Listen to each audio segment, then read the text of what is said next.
Hello दोस्तों, कैसे हैं आप सभी। उम्मीद है आप सभी अच्छे होंगे और आपकी तैयारी भी बेहतर ढंग से चल रही होगी।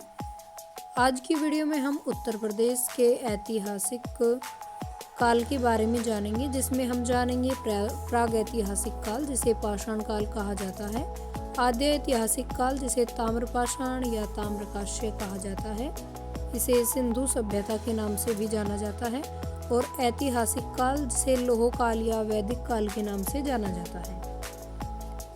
प्रागैतिहासिक काल। भारत में पाषाण सभ्यता की खोज 1863 में होती है।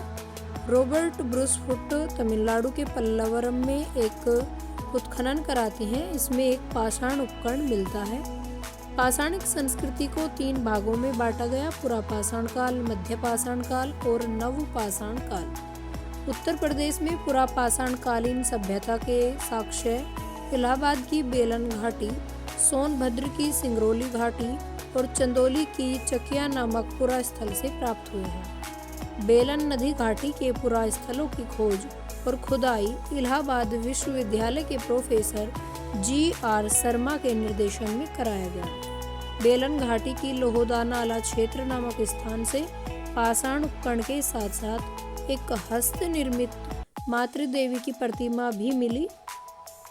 इस सभ्यता के सभी उपकरण अधिकतर क्वार्टजाइट पत्थर से निर्मित है। इन स्थलों के साक्ष्य के आधार पर यह कहा जा सकता है कि इन्हें आग, कृषि और गृह निर्माण आदि का ज्ञान नहीं था, जबकि यहाँ के लोगों को कुछ मात्रा में पशुपालन का ज्ञान था।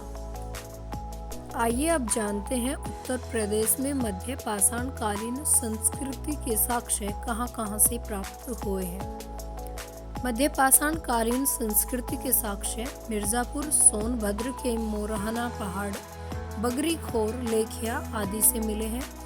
इलाहाबाद के मेजा, करछना, फूलपुर, कोरांव बारा आदि तहसीलों में स्थित पुरास्थल प्रतापगढ़ के सरायनहार, मैदहा, दमदमा आदि।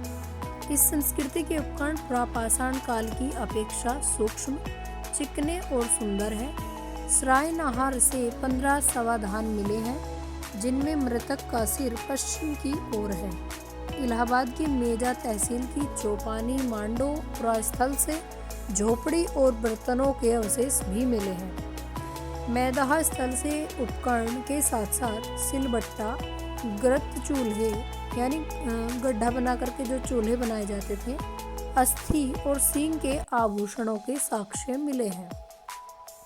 पुरापाषाण काल की अपेक्षा इस काल का मानव थोड़े बहुत कृषि और पशुपालन करने, मृतक की अंत्येष्टि करने और आग पर भोजन पकाने से परिचित हो गया था। आइए अब जानते हैं उत्तर प्रदेश में नवपाषाण कालीन साक्ष्य। उत्तर प्रदेश में नवपाषाण कालीन सभ्यता के साक्ष्य इलाहाबाद की बेलन घाटी स्थित कोल्डी हवा, महेगढ़ा और पंचोहो, मिर्जापुर, सोनभद्र, प्रतापगढ़ आदि जिलों के अलग अलग स्थानों से प्राप्त हुए हैं। इस काल के पाषाण उपकरण मध्य पाषाण काल की अपेक्षा अधिक सूक्ष्म, चिकने और तेज हैं। बेलन घाटी के नवपाषाण की स्थलों में झोपड़ियां बनाने, कृषि किए जाने, मिट्टी के बर्तन बनाने, पशुपालन करने के साक्ष्य मिलते हैं। नवपाषाण काल संस्कृति अपनी पूर्वगामी संस्कृति की अपेक्षा अधिक विकसित थी। इस काल का मानव कृषि कार्य के साथ साथ पशुपालन करने, मिट्टी के बर्तन बनाने, उस पर चित्रकारी और पॉलिश करने, घर बनाने, जानवरों की खालों से वस्त्र बनाने प्रदेश में परिचित ऐतिहासिक काल के बारे में। पाषाण युग की समाप्ति के बाद धातुओं के प्रयोग का युग आरंभ होता है। सबसे पहले मनुष्य ने तांबे का प्रयोग किया, फिर कांसे का और सबसे लास्ट में लोहे का।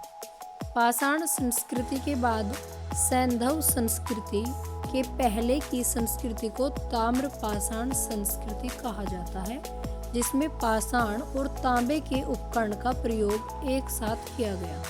सैंधव सभ्यता वाले पुरास्थलों के निचले स्तर से ताम्रपाषाण की सभ्यता के साक्ष्य मिले हैं। उत्तर प्रदेश में ताम्रपाषाण की सभ्यता के साक्ष्य मेरठ और सहारनपुर के पुरास्थलों से प्राप्त हुए हैं। ताम्रपाषाण की सभ्यता के बाद ताम्रकांस्य सभ्यता का उदय हुआ।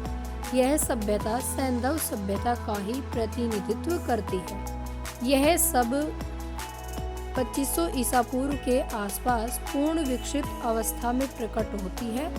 इस नगरीय सभ्यता के साक्ष्य पाकिस्तान के बलूचिस्तान, सिंध और पंजाब प्रांत और भारत के पंजाब, हरियाणा, राजस्थान, गुजरात, जम्मू कश्मीर और पश्चिमी उत्तर प्रदेश में मिलते हैं। उत्तर प्रदेश में इस सभ्यता का साक्ष्य आलमगीरपुर, मेरठ, बड़ागांव और हुलास, सहारनपुर आदि स्थलों से प्राप्त होते हैं। नई खोजों के अनुसार बुलंदशहर के भटपुरा और मानपुरा स्थलों, मुजफ्फरनगर के मांडी गांव और कैराना क्षेत्र में भी इस सभ्यता के साक्ष्य मिले हैं।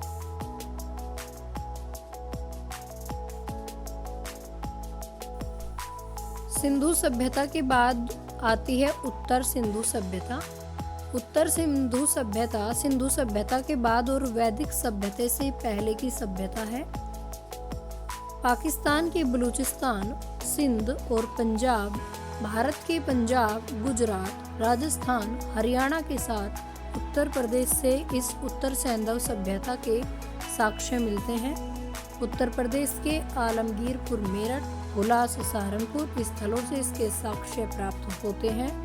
इनके अलावा कानपुर, उन्नाव, मिर्जापुर, मथुरा आदि जिलों में भी कुछ ताम्र वस्तुएं मिली हैं। उत्तर सैंधव सभ्यता से इन वस्तुओं को जोड़ा गया है। आलमगीरपुर के उत्तर सैंधव कालीन लोग कपास की खेती करते थे। इस सभ्यता के लोग नगरों की बजाय गांवों में रहते थे।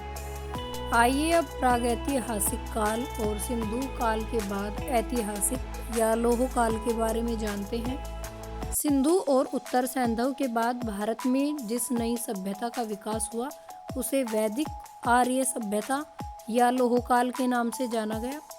भारत का इतिहास एक प्रकार से आर्य जाति का इतिहास है। वैदिक सभ्यता का विकास लगभग 1500 ईसा पूर्व से शुरू होता है और 750 ईसा पूर्व तक चलता है। इसका फैलाव सिंधु नदी क्षेत्र पाकिस्तान से बंगाल भारत तक रहा है। इस सभ्यता को 2 भागों में बांटा गया है, पूर्व वैदिक काल या ऋग्वैदिक काल और उत्तर वैदिक काल। ऋग्वैदिक काल में आर्य सभ्यता केवल पंजाब और सिंध क्षेत्र में ही सीमित थी। यहाँ पंचजनों का निवास था। पंचजनों में अनु, द्रुह्य, यदु, कुरु और तुर्वस सम्मिलित थे। प्रत्येक जन के अधिपति को राजा कहा जाता था। इस काल के इतिहास को जानने का मुख्य स्रोत केवल ऋग्वेद संहिता है। ऋग्वेद संस्कृति की पृष्ठभूमि पर ही उत्तर वैदिक कालीन संस्कृति का विकास हुआ। उत्तर वैदिक संस्कृति का मुख्य केंद्र मध्य देश यानी उत्तर प्रदेश था, जो सरस्वती से लेकर गंगा की दोआब तक फैला था। इसमें कुरु, पांचाल जैसे विशाल राज्य थे।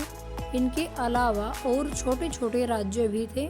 सभी की अपनी स्थायी राजधानी थी। कुरु राज्य का आधिपत्य मेरठ, दिल्ली और थानेश्वर तक था। राजधानी आंसदीवत थी। परीक्षित जन्मेजय इसी राज्य के राजा थे। पांचालों का विस्तार बरेली, बदायूं, फर्रुखाबाद आदि क्षेत्रों तक था और उनकी राजधानी कांपिल्य थी। कुरु पांचाल क्षेत्रों में ही भारद्वाज, याज्ञवल्क्य, वशिष्ठ, विश्वामित्र, वाल्मीकि आदि महान ऋषियों की तपस्थली रही है। इस काल के 4 प्रकार के मृद भांड, काला, लाल काली लेप युक्त, चित्रित धूसर और लाल मृद भांड में से लाल मृद भांड के अवशेष पूरे उत्तर प्रदेश से मिले हैं। उत्तर वैदिक काल का समय लगभग 1000 ईसा पूर्व से 600 ईसा पूर्व तक माना जाता है। उम्मीद है जानकारी आपको पसंद आई होगी। वीडियो को लाइक करें, शेयर करें, कमेंट करें। Thank you so much.